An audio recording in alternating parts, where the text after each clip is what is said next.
GreekReviews.gr. Καλώς ήρθατε φίλοι μου. Σήμερα θα αναλύσουμε ένα καινούριο παιχνιδάκι, το Star Citizen, το οποίο βγαίνει στα τέλη του 2015, αρχές του 2016, και με τον φίλο μου τον Κώστα, ο οποίος είναι alpha tester και επίσης έχει επενδύσει και όλο στο παιχνίδι, είναι επενδυτής, ο οποίος το έχει δοκιμάσει και εγώ θα το κάνω τις ερωτήσεις αυτή τη φορά, γιατί το παιχνίδι δεν το έχω δοκιμάσει εγώ, αυτός έχει αναλύσει. Κώστα, για πες μας. Γεια σας και από μένα και καλώς ορίσατε στο review του Star Citizen στο greekreviews.gr. Ντίνο, Star Citizen λοιπόν, και από ό,τι γνωρίζουμε είναι έμπνευση του Chris Roberts. Όποιος δεν γνωρίζει τον άνθρωπο, ο Chris Roberts όταν βγήκε ανακοίνωσε και είπε I don't want to build a game, I want to build a universe, και το εννοούσε. Λίγα για τον Chris Roberts, Δίνο. Ο Chris Roberts, για όσους δεν τους γνωρίζουν, όπως είπα, ξεκίνησε να φτιάχνει παιχνίδια το 1986, άμα δεν απατούμε. Και σαν πρώτο τίτλο του παιχνιδιού που δημιούργησε ήταν το Times of the Lore. Γραφικά μιλάμε για πολύ παλιά εποχή, έτσι παιδιά. Λοιπόν, γραφικά τύπου Atari. Και το παιχνίδι τελειοποιήθηκε και δημοσιεύθηκε το 1988. Από τους πιο γνωστούς τίτλους τώρα που πήρε μέρος και σε όλες τις σειρές των Wing Commander, από ό,τι γνωρίζω. Επίσης έκανε συνεργασία με την Origin πάνω σε αυτό το παιχνίδι. Πήρε μέρος στο Freelancer και έμεινε μέχρι εκεί στη βιομηχανία του παιχνιδιού ως το 2001. Οι μεγαλύτερες συνεργασίες που μπορούμε να επισημάνουμε και αξίζουν να πούμε είναι με την Origin, την Digital Anvil και τη Microsoft. Το 2002 δημιούργησε την Ascendant Pictures, όπου συνεργάστηκε με μεγάλους παραγωγούς του Hollywood και έγραψε και σκηνοθέτησε κάποιες ταινίες όπως το Punisher, το The Jacket και το Lord of War. Το 2011 τώρα, ναι, το Chris Roberts ξαναχτυπάει πίσω στη βιομηχανία λοιπόν των παιχνιδιών. Από ό,τι καταλάβαμε πρέπει να το επιθύμησε και ξαναγύρισε λοιπόν πάλι πίσω.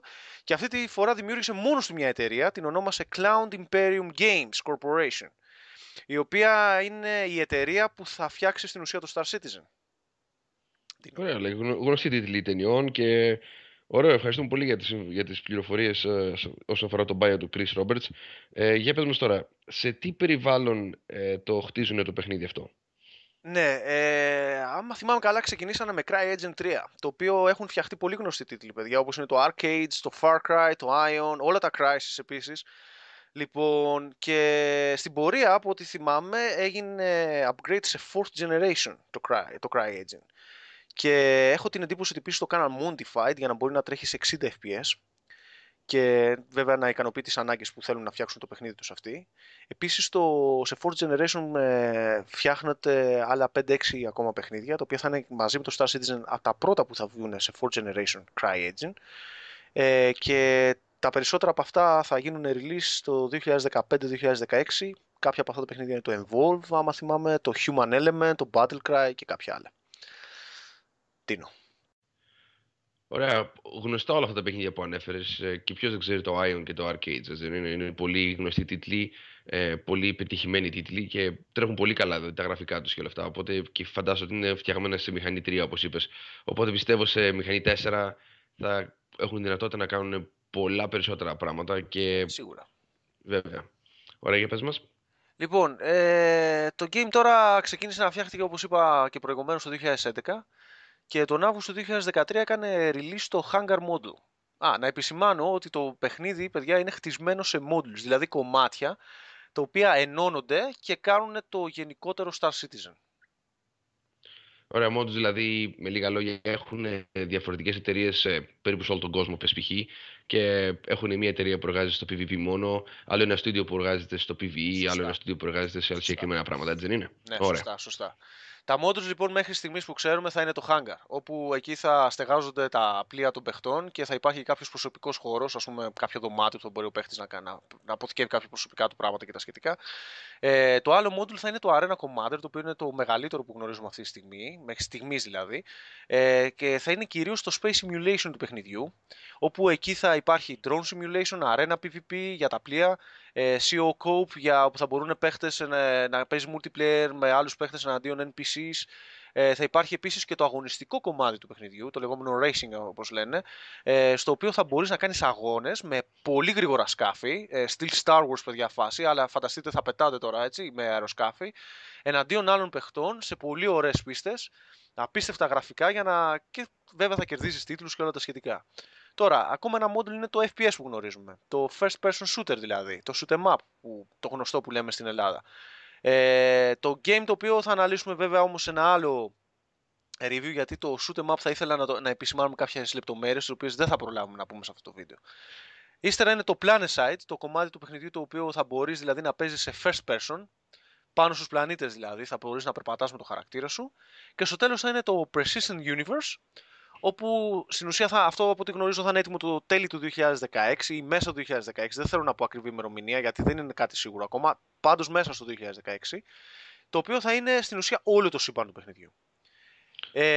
Τώρα, Ντίνο, υπάρχει ακόμα ένα κομμάτι το οποίο στην ουσία δεν είναι, ας το πούμε, module, είναι η ιστορία, το storyline του παιχνιδιού. Αυτό θα είναι το Squadron 42. Θα χωρίζεται σε 5 parts, 5 κομμάτια, και το πρώτο θα βγει στα τέλη του 2015, το οποίο θα είναι available για να μπορούμε να το παίξουμε. Ντίνο. Ωραία. Εδώ λες μια ερώτηση που έχω τώρα, δηλαδή το σύμπαν, αυτό δηλαδή όλα αυτά τα αστέρια, οι πλανήτες που επισκεφτόμαστε, όλα αυτά, είναι όλα φανταστικά ή είναι αληθινά? Δηλαδή, είναι δηλαδή π.χ. σαν το Eve που είναι όλα ψεύτικα?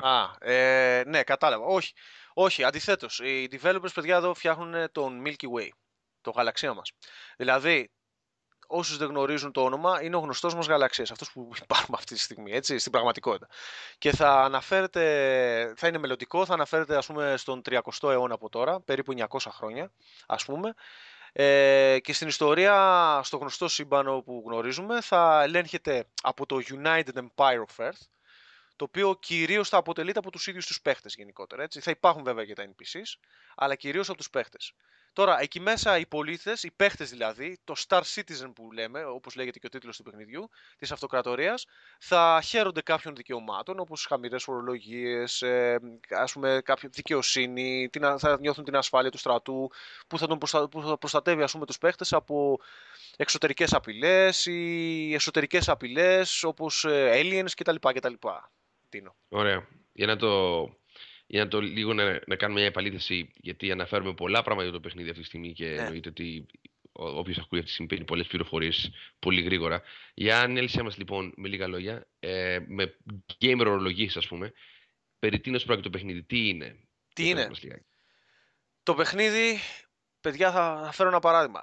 Έχουμε παρατηρήσει ότι κάποτε είχαν ξεκινήσει τα MMORPGs. Εντάξει. Τα MMORPGs είχαν μια βάση δεδομένων. Ήταν ένα third person, είχε ένα χαρακτήρα, έκανες κάτι, είχες ένα τοξότη, ένα μάγο και αυτό ήταν όλο που είχες. Έτσι.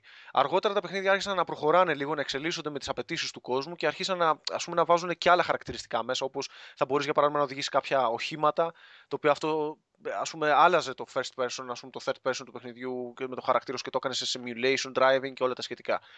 Το Star Citizen λοιπόν είναι Space Simulation, MMO, FPS, Strategic Shooter, RPG, έχει μέσα στοιχεία sandbox και πάρα πολλά άλλα. Με λίγα λόγια όλα μαζί. Ωραία λοιπόν. Από ό,τι κατάλαβα θα χρειαστεί να κάνουμε και άλλα reviews, δεν μπορέσουμε να αναλύσουμε το καθένα ξεχωριστά πιο αναλυτικά. Αυτό είναι το μόνο σίγουρο. Και όχι μόνο, παιδιά, και όχι μόνο. Θα κάνουμε reviews συγκεκριμένα από όσα σκάφη βέβαια μας δίνουν τη δυνατότητα αναλυτικά. Απλά ψάξτε παρακάτω για τα βίντεο μας, θα τα δείτε. Ωραία, και δύο βασικά πράγματα που θέλω να ρωτήσω μέτρα από την αρχή. Υπάρχουν levels στο παιχνίδι ή π.χ. άμα πεθάνεις, τι γίνεται? Υπάρχουν penalty σε αυτό το θέμα, δηλαδή πώς είναι το σύστημα αυτό? Γιατί εμείς ξέρουμε τα κλασικά, τα MMO, εντάξει, ότι ανεβαίνεις level, φτάνεις στο τέρμα ή αν πεθάνεις, ξέρω εγώ, ξανακάνεις respawn κάπου. Εδώ πέρα τι γίνεται? Γιατί οπωσδήποτε ακούγεται σαν κάτι ξεχωριστό. Ναι. Βασικά θα πω κάτι άλλο πριν απαντήσω στην ερώτησή σου. Στο παιχνίδι αυτό ο παίχτης, όπως ανέφερα πριν όλους τους τίτλους που αναφέρουν το παιχνίδι, που χαρακτηρίζουν το παιχνίδι όπως MMO, είπαμε FPS και όλα τα σχετικά. Λοιπόν, το παιχνίδι σε αυτό θα μπορείς, παιδιά, να κάνεις τα πάντα. Είσαι Star Citizen. Είναι το όνειρό σου. Παίρνεις τον υπολογιστή στα χέρια σου, βγαίνεις έξω, γιατί να αναφέρω ότι το παιχνίδι θα είναι μόνο για PC, για Mac και για Windows, όχι για κονσόλες. Οπότε όσοι έχετε κονσόλες λυπάμαι, μην το περιμένετε. Ο Chris Roberts είναι fan των computers. Λοιπόν, και για να τελειώσω, θα έχει bounty hunting, engineering, exploration, infiltration, freelancing, scouting, security, resources, πειρατεία, εμπόριο, ό,τι μπορεί να φανταστεί κάποιος ο οποίος θα μπορούσε στην πραγματικότητα να κάνει σε ένα ζωντανό σύμπαν. Λοιπόν, αυτά είναι γνωστά τουλάχιστον προς το παρόν, έτσι. Τώρα, όσο για το level που με ρώτησες, μέχρι στιγμής ξέρουμε ότι το game δεν θα έχει level, Tino. Το skill level του παίχτη και η ικανότητα του παίχτη θα είναι το ίδιο το level. Δηλαδή, φτιάχνει ένα χαρακτήρα. Δεν θα είναι σαν το Eve που θα πρέπει εγώ να μάθω κάποια skills ώστε ο χαρακτήρα μου να γίνει καλό σε κάτι, να οδηγάει ένα μεγαλύτερο πλοίο ή να χτυπάει ας πούμε, ένα πιο εξελιγμένο όπλο και όλα τα σχετικά. Ή δεν θα υπάρχουν τα levels τα οποία θα μου δίνουν skills και τα skills θα μου δίνουν skills και τα skills μετά θα μου δίνουν την ικανότητα να γίνω πιο δυνατός από κάποιον άλλον. Όχι, δεν θα υπάρχει αυτό. Εδώ είναι την ικανότητα που έχεις εσύ σαν παίχτης, η ικανότητά σου είναι και το level σου. Για παράδειγμα, εσύ Ντίνο, ξέρω ότι είσαι πολύ καλός ας πούμε στα shoot 'em up. Άμα παίξεις αυτό το παιχνίδι, στο κομμάτι του FPS του strategy shooter δεν θα πιάνεσαι σαν παίχτης. Γνωρίζω κάποια άλλα παιδιά από Ελλάδα, τα οποία είναι πάρα πολύ καλά, έχουν πολύ καλούς παίχτες σε simulation games. Στο κομμάτι του space simulation δεν θα πιάνονται αυτοί οι παίχτες. Θα είναι πάρα πολύ καλοί. Θα μου πεις, αυτό δεν φαίνει balance. Λυπάμαι, αλλά άμα κάποιος είναι καλύτερος από σένα, είναι καλύτερος από σένα. Έτσι. Τώρα, όσο αφορά το θέμα του θανάτου, που με ρώτησες. Μέχρι στιγμής ξέρω ότι, για παράδειγμα, θα είναι πολύ πραγματικό. Άμα τραυματιστείς σε κάποιο space fight ή σε κάποιο κομμάτι του FPS μέσα τραυματιστείς και σε σώσουνε, θα ξυπνάς και καλά σε κάποιο νοσοκομείο, έτσι. Θα έχεις εννοείται εμφανή τα σημάδια του τραυματισμού πάνω σου. Μπορεί ακόμα να σου λείπει και κάποιο χέρι, κάποιο πόδι. Και όλα αυτά βέβαια θα φέρουν κάποιο όριο, έτσι. Όπως είναι στην κανονική μας ζωή. Δεν μπορείς για παράδειγμα ένας άνθρωπος να ζήσει, έχει χάσει όλα του τα άκρα και ξαφνικά αυτό συνεχίζει και ζει. Όχι, θα πεθαίνεις κάποια στιγμή. Ο χαρακτήρας σου θα πεθαίνει οριστικά. Δηλαδή, όταν ο χαρακτήρας θα πεθαίνει, εσύ σαν παίχτης θα χάνεις μόνο το κομμάτι του χαρακτήρα σου. Αλλά επειδή όπως είπαμε ο χαρακτήρας δεν έχει level και skills, στην ουσία δεν παθαίνεις κάτι κακό.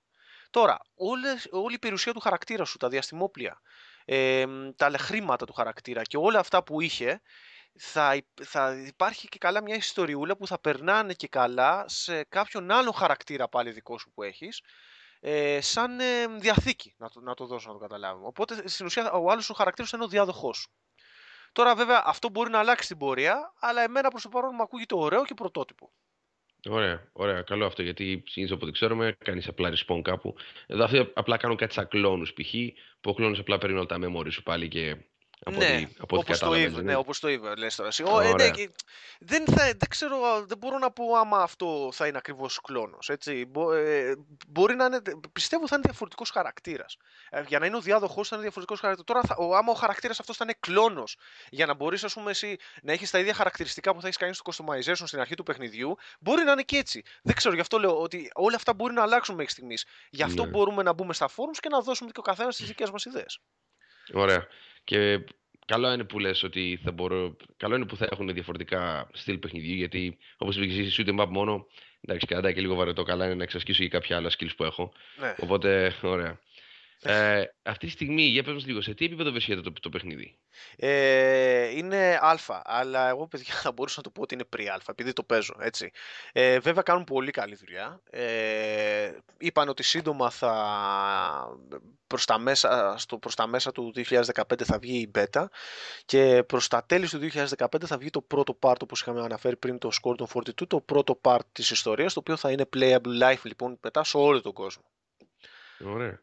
Και για πες μας λίγο, πόσους πλανήτες είναι από καλύτερα σε πόσα ηλιακά συστήματα έχει μέχρι στιγμή στο game πάνω κάτω? Ναι, το μέγεθος του παιχνιδιού, γιατί οι πλανήτες στην ουσία και τα ηλιακά συστήματα που αναφέρουμε, όπως είναι στο Eve και τα λοιπά, δίνουν τον όγκο του παιχνιδιού. Το μέγεθος του παιχνιδιού μέχρι στιγμής είναι κάτι παραπάνω από 100 ηλιακά συστήματα. Τα οποία 5 από αυτά μέχρι στιγμής τα έχουν κάνει release στο official site. Μπορούμε να μπούμε μέσα και να διαβάσουμε κάποιες λεπτομέρειες. Τα περισσότερα από αυτά στην πλειοψηφία τους θα έχουν πλανήτες και επίσης κάποια από αυτά θα έχουν και κατοικήσιμους πλανήτες. Στους οποίους βέβαια θα μπορείς να πας όλους, όπως είπαμε είναι το άλλο κομμάτι του παιχνιδιού, το plain side. Όσοι έχουν έδαφος δεν θα υπάρχουν όρια. Θα μπορείς να πας σε όλους τους πλανήτες. Λοιπόν, βέβαια θα αναγκαστικά, επειδή το κάνουμε πολύ realistic το παιχνίδι, πολύ ρεαλιστικό, θα πρέπει να έχεις και τον ανάλογο εξοπλισμό. Άμα ο πλανήτης, για παράδειγμα, δεν έχει οξυγόνο, έχει πολύ άζωτο, ας πούμε, δεν ξέρω κάτι άλλο, θα χρειάζεται να έχεις τον ανάλογο εξοπλισμό οξυγόνου. Αν ο πλανήτης είναι πολύ κρύος, όπως το Hoth, ας πούμε, του Star Wars, θα πρέπει να έχεις τον ανάλογο εξοπλισμό για το κρύο. Έτσι. Θα θέλει τις ανάλογες στολές, δηλαδή, με λίγα λόγια. Να σου πω κάτι, και 100 ηλιακά συστήματα που ανέφερες εσύ δεν είναι και λίγα, αλλά την άλλη στιγμή όμως υπάρχουν άλλα παιχνίδια π.χ. όπως είναι το Elite Dangerous, το οποίο βγήκε το Δεκέμβρη τώρα πέρα στο Ναι. 2014, το οποίο μέχρι στιγμής από ό,τι φαίνεται έχει περισσότερα ηλιακά συστήματα από ότι το Star Citizen. Ποια είναι η γνώμη σου γι' αυτό, για πες μου λίγο. Κοίτα, μην ξεχνάμε το Elite Dangerous, παιδιά, είναι μόνο Space Simulator, έτσι. Δεν έχει όλους τους τίτλους που αναφέραμε πριν.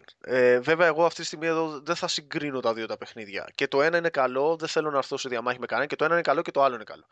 Το Star Citizen, παιδιά, είναι ακόμα σε alpha stage. Όπως είπες εσύ, το Elite Dangerous βγήκε, έγινε release ήδη.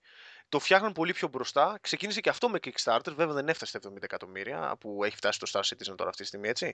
Λοιπόν, αλλά το Star Citizen είναι σε alpha state, όπως είπα. Δεν θα σταματήσει εδώ. Είναι κάτι που κανένα άλλο. Έχει κάτι βασικά που κανένα άλλο game δεν έχει μέχρι στιγμής. Όπως ανέφερα πριν, είναι ένα από τα modules. Είναι το exploration του παιχνιδιού. Αυτό να πεις, και όπως είπες, το αναφέραμε και πριν, και το καλύτερο που μπορούμε να κάνουμε απλά να περιμένουμε μέχρι το τελικό προϊόν που θα βγει το 2016, Ναι, τέλη 2015, σίγουρα. έτσι δεν είναι? Σίγουρα, Ναι. σίγουρα. Αυτό που ξέρουμε μέχρι στιγμής είναι πως θα μπορείς να κάνεις, για παράδειγμα, exploration. Μόνο σου τώρα ή και με φίλους σου ή με NPCs, πράγμα που σημαίνει πως θα ταξιδεύεις, ας πούμε, στο γαλαξία, όπως αναφέραμε πριν, στο γνωστό μας γαλαξία. Ανάλογα, βέβαια, θα έχεις και τα ανάλογα καύσιμα και τα ανάλογα εφόδια, έτσι. Όπως είπαμε, το παιχνίδι, παιδιά, θα είναι ρεαλιστικό και θα ανακαλύπτεις καινούργια ηλιακά συστήματα. Πώς θα δουλεύει τώρα αυτό? Δεν θέλω να παρεμηνεύσω κάτι. Αυτό που έχω καταλάβει είναι ότι μάλλον θα φτιάξουν ένα είδος artificial intelligence engine μέσα στο server, το οποίο όταν εσύ θα παίζεις το module του exploration, σαν παίχτης ή με τους φίλους σου, και θα ταξιδεύεις, ας πούμε, θα κάνεις warp drive jumps, ξέρω εγώ, σε διαφορετικά ηλιακά συστήματα, το παιχνίδι αυτόματα πάνω στο loading που θα κάνεις θα ενεργοποιεί και θα πετάει ένα random ηλιακό σύστημα. Τελείως τυχαίο, το οποίο θα έχει τυχαίο αριθμό πλανητών, τυχαίο είδος πλανητών και τυχαίο είδος άστρου, θα είναι μπλε, μεγάλο, μικρό, δεν ξέρω και όλα τα σχετικά. Τώρα, άμα εσένα σου αρέσει το συγκεκριμένο ηλιακό σύστημα που με το ανάλογο πλοίο, ας πούμε, που θα έχεις για το exploration, σκανάρεις με τα ραντάρ σου και δεις ότι το σύστημα είναι ωραίο, είναι πλούσιο σε resources και όλα τα λοιπά, έχεις δύο επιλογές. Η μία επιλογή είναι να γυρίσεις πίσω στο Empire που αναφέραμε και να δηλώσεις επίσημα ότι με σφραγγίδα, παιδιά, εγώ είμαι explorer και βρήκα το συγκεκριμένο ηλιακό σύστημα, και επίσης θα έχεις το δικαίωμα να δώσεις και εσύ ονομασία στο ηλιακό σύστημα, το δικό σου όνομα. Βέβαια, από ό,τι κατάλαβα, σε αυτό το τομέα θα υπάρχουν και κάποια restriction, έτσι, δεν θα μπορείς να πετάς ό,τι να είναι. Ναι. Λοιπόν, ή μπορείς να το κρατήσεις κρυφό, για παράδειγμα, άμα το ηλιακό σύστημα έχει μεγάλες ποσότητες διαμαντιών, ας πούμε, ή άνθρακα ή κάτι το οποίο είναι χρήσιμο μέσα στο παιχνίδι, μπορείς να το κρατήσεις κρυφό και να πας, ας πούμε, στην κλάν σου και να πεις, παιδιά, βρήκα αυτό, ελάτε στο τάδε jump point να εκμεταλλευτούμε όλο το σύστημα και να το κρατήσουμε κρυφό για την πάρτι μας. Ωραία, δηλαδή όταν μιλάς για clan, μιλάς δηλαδή κάτι σαν guild, έτσι δεν είναι? Ναι, κοίτα, μέσα στο Star Citizen αυτά θα λέγονται organizations. Και γιατί τα λένε Ωραία. organizations, δηλαδή οργανώσεις θα είναι στην ουσία. Δηλαδή, θα υπάρχει ένα σύνολο παιχτών, το οποίο θα φτιάχνουν ένα organization, και το organization το συγκεκριμένο θα έχει χαρακτήρα και κάποια βασικά στοιχεία. Για παράδειγμα, θα είναι casual, regular ή hardcore. Δεν είναι όλοι οι παίχτες ήδη τίνουν, σωστά. Έτσι, Λοιπόν, ναι. θα είναι role-playing ή δεν θα είναι role-playing. Γιατί το παιχνίδι, όπως είπαμε, θα έχει role-playing. Λοιπόν, θα είναι απλοί οργανισμοί, θα είναι μεγάλες εταιρείες, θα είναι μισθοφορικοί στρατοί. Θα μπορείς, ας πούμε, εσύ, για παράδειγμα, να φτιάξεις ένα θρησκευτικό, ας πούμε, organization, ή θα είναι ακόμα και εργατικά συνδικάτα, έτσι. Τώρα, από τον τίτλο τους, στην ουσία θα χαρακτηρίζεται το τι θα κάνουν κυρίως. Δεν θα είναι όπως όλα τα άλλα παιχνίδια. Θα κάνουν δηλαδή trading, θα κάνουν, ξέρω εγώ, mining, θα έχουν security, θα έχουν bounty hunter, θα είναι πειρατές κτλ. Αυτό μου αρέσει, γιατί δίνει έτσι πολλές επιλογές στα guilds να μπορέσουν να είναι πιο αναλυτικά, ρε παιδί μου. Δηλαδή, Να έχουν όχι τη απλά δικιά τους ξερά ταυτότητα, ναι, ποιητή. σωστά, ναι, βέβαια. Ακριβώς. Ωραία, ωραία. Και για πες μας αυτό, τι αντίκτυπο έχει στην οικονομία του παιχνιδιού αυτό το πράγμα, τα organizations?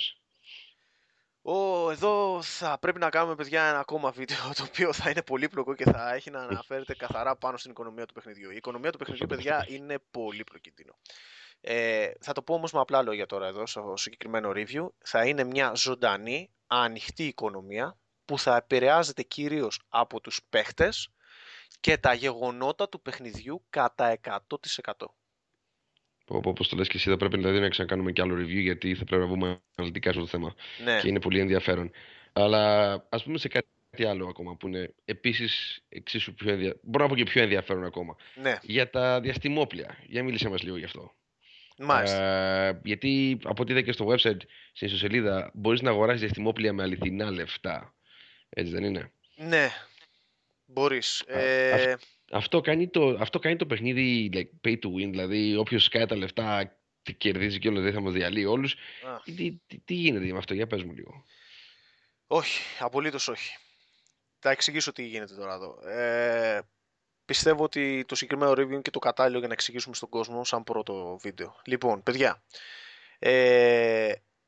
για να εξηγήσω κάτι πολύ σημαντικό που δεν είπα προηγουμένως. Το game ξεκίνησε από τα λεγόμενα Kickstarters. Δηλαδή, για όσους δεν γνωρίζουν τι είναι αυτό, ο Chris Roberts για παράδειγμα, που μιλάμε για το συγκεκριμένο παιχνίδι τώρα, βγήκε δημόσια και παρουσίασε την ιδέα του. Και ένα κομμάτι ας πούμε του παιχνιδιού όπως το φαντάζεται αυτός και θέλει να το φτιάξει, έτσι. Στη συνέχεια ζήτησε κάποια χρηματοδότηση από τον κόσμο για το συγκεκριμένο το παιχνίδι, το οποίο αυτό μπορεί να το κάνει μέσω του Kickstarter. Τώρα, οι θαυμαστές του, οι μελλοντικές του παίχτες, όπως εσύ και εγώ, για παράδειγμα, έτσι, και ο κόσμος που μας ακούει, τους άρεσε η ιδέα. Λοιπόν, και άρχισαν να κάνουν προσφορές με χρηματικά ποσά, ώστε ο Chris λοιπόν να φτάσει το στόχο του και να ξεκινήσει λοιπόν το παιχνίδι που ονειρεύεται. Ο στόχος του για αρχή, άμα θυμάμαι καλά, ήταν γύρω στα 20 με 22 εκατομμύρια δολάρια. Ο οποίος εκπληρώθηκε απίστευτα μέσα σε ένα χρόνο, Τίνο. Σόκο. Τώρα που μιλάμε, όπως προανέφερα και πριν, το παιχνίδι, παιδιά, έχει φτάσει 70 εκατομμύρια δολάρια επίσημα. Έχει σπάσει τα ρεκόρ του Kickstarter. Μέχρι και στα δελτία ειδήσεων του εξωτερικού του αναφέρουν. Είναι από τα πρώτα project του Kickstarter, γιατί να μην ξεχάσουμε το Kickstarter δεν έχει να κάνει μόνο με παιχνίδια ή με προγράμματα ή με applications που βάζουμε σε τηλέφωνα κτλ. Έχει να κάνει ακόμα και με innovations, δηλαδή με ανθρώπους, ο οποίος για παράδειγμα είναι ένας ηλεκτρολόγος και θέλει να φτιάξει μια γεννήτρια και ζητάει λεφτά από τον κόσμο να το χρηματοδοτήσει ώστε να φτιάξει το έργο του. Έχει ξεπεράσει ακόμα και αυτούς τους ανθρώπους. Και έχει εγγεγραμμένους αυτή τη στιγμή που το παιχνίδι βρίσκεται σε alpha stage και πολλοί ακόμα δεν το ξέρουν, γι' αυτό κάνουμε και αυτό το review σήμερα, 713.000 παίχτες. Μη πω πόσοι το παρακολουθούν, έτσι. Αυτό είναι φοβερό, ναι, και όπως είπες στο Kickstarter είναι πολύ ωραίο αυτό το θέμα τώρα, ότι υπάρχουν πολλοί υποστηρικτές και όπως είπες το παιχνίδι προφανώς πληρώθηκε περισσότερο από τους παίχτες και με την υποστήριξη των ίδιων των δημιουργών τους, δηλαδή των προγραμματιστών. Το development. Δηλαδή είναι πολύ καλό αυτό, γιατί έχουμε δει τι έχει γίνει με άλλες εταιρείες, π.χ. όταν η Ubisoft, η EA, BioWare, η Activision, που κάνουν takeover τις εταιρείες αυτές και αναλαμβάνουν τα χρηματικά ποσά, ότι πολλές φορές τα παιχνίδια αυτά αποτυχαίνουν στην πορεία, γιατί θέλουν να ακολουθήσουν το δικό της, την πορεία του χρήματος. Ναι. Σωστά. Ή το χρονοδιάγραμμα. Ναι. Κοίτα, Ντίνο, άμα αυτό που λες έχεις δίκιο. Αυτό που ανέφερες έχεις δίκιο και πρέπει να καταλάβει ο κόσμος. Κάποιες εταιρείες, παιδιά, έχουν μεγάλους τίτλους. Η EA, ας πούμε, τα Call of Duty που έχει φτιάξει, το τελευταίο που βγήκε έχει κόστησε 110 εκατομμύρια δολάρια. Είναι καθαρά χρηματοδότηση της EA. Έτσι, η Ubisoft έχει κάνει πολύ ωραία παιχνίδια. Η BioWare μας βαφτίζει συνέχεια με φανταστικούς τίτλους. Έτσι, η Activision κτλ. Επίσης, έχω ακούσει τώρα τελευταία, περιμένουμε το καινούριο, το Baldur's Gate, κάτι το οποίο το παίζαμε πριν πολλά χρόνια, έτσι. Λοιπόν, είναι φανταστικά όλα αυτά που ακούμε, αλλά τι γίνεται. Ένα παράδειγμα αναφέρω, το Star Wars The Old Republic. Όλοι λέγανε ότι θα βγει, θα ρίξει το Go, ότι θα είναι το επόμενο MMO που θα διαλύσει την αγορά, θα μαζέψει εκατομμύρια παίχτες και συνδρομητές και όλα τα λοιπά. Η BioWare πολύ ωραία το έφτιαχνε αυτό το παιχνίδι. Η EA όμως που ξέρουμε ότι είναι πάρα πολύ greedy εταιρεία, έτσι. Χωρίς να θέλω να κατηγορήσω κάποιον, με συγχωρείτε, μπήκε μέσα, αγόρασε την BioWare, την έκανε BioWare Austin, λοιπόν, και λέει ότι πότε έχεις χρονοδιάγραμμα, κύριε, να βγάλεις το παιχνίδι? Είπανε το 2013. Λυπάμαι, δεν μπορούμε, η χρηματοδότησή μας είναι μέχρι το 2011, πρέπει να το κάνεις release τότε. Μα δεν είναι έτοιμο, δεν έχει σημασία, πρέπει να βγει. Και αυτό κατέστρεψε το παιχνίδι. Δηλαδή αυτή τη στιγμή το παιχνίδι κόβεται και ράβεται για να μπορέσει να κρατηθεί ψηλά. Τώρα, Ντίνο, στο συγκεκριμένο όμως παιχνίδι, το Star Citizen, που δεν ανακατεύεται κανένας από όλους αυτούς όπως προανέφερες. Λοιπόν, θα παρατηρήσεις, άμα μπουν οι ακροατές μας αυτή τη στιγμή στα forums, στο official site του παιχνιδιού και δούνε, οι developers κάνουν κανονική συζήτηση με τους παίκτες. Και γιατί οι παίχτες στην ουσία είναι ήδη οι χρηματοδότες του παιχνιδιού. Έτσι λοιπόν οι developers δημιουργούν το Star Citizen που φαντάζεται ο Chris Roberts, αλλά και το Star Citizen όπως το θέλουν οι ίδιοι οι παίχτες. Όσα είναι πραγματοποιήσιμα φυσικά, έτσι. Βέβαια, αυτό ακούγεται πολύ ωραίο. Αλλά για να επιστρέψουμε λίγο πίσω στο πρώτο μας θέμα, για πες μας για τα chips τα οποία πληρώνεις. Ναι, αυτό. Στην ερώτησή σου λοιπόν, αυτό τώρα είναι προσωρινό, παιδιά. Για παράδειγμα, είπα πριν ότι ο Chris Roberts έδωσε μια ιδέα και μάζεψε τα λεφτά. Πώς τα μάζεψε τα λεφτά? Με αυτόν τον τρόπο. Δηλαδή, άμα θες για παράδειγμα και εσείς που ακούτε να γίνετε χρηματοδότες αυτού του παιχνιδιού, γιατί πιστεύετε ότι αυτό το παιχνίδι είναι κάτι καινοτόμο και κάτι καινούριο, έτσι. Και να πάρετε κι εσείς συμμετοχή στη δημιουργία του, με λίγα λόγια. Ή να γίνετε bakers, όπως το λέμε, με τις ορολογίες, έτσι, του Kickstarter. Λοιπόν, μπορείτε να πάτε στο official site, το οποίο θα βάλουμε αυτή τη στιγμή κάτω το βίντεο μας, μπορείτε να το δείτε εδώ. Λοιπόν, και να κάνετε κλικ στο store του site και στη συνέχεια να αγοράσετε τα πλοία που σας αρέσουν, τα ships που λένε μέσα στο παιχνίδι. Λοιπόν, με αυτόν τον τρόπο, λοιπόν, τα λεφτά που δίνετε πηγαίνουν στο development του παιχνιδιού. Άμα γνωρίζω καλά, οι τιμές κυμαίνονται από 20, μπορεί και λιγότερο, έως και $15,000. $15,000. Ναι. Είναι πολλά, ξέρω, αλλά υπάρχουν άνθρωποι που τα έχουν δώσει. Υπάρχουν άνθρωποι που τα έχουν δώσει. Δηλαδή όμως, εντάξει, $15,000 αυτό ακούγεται λίγο, εντάξει, εξωφρενικό. Αλλά η ερώτηση είναι τώρα, πώς δεν είναι pay to win άμα κάποιος σκάσει τα λεφτά, τα 15,000.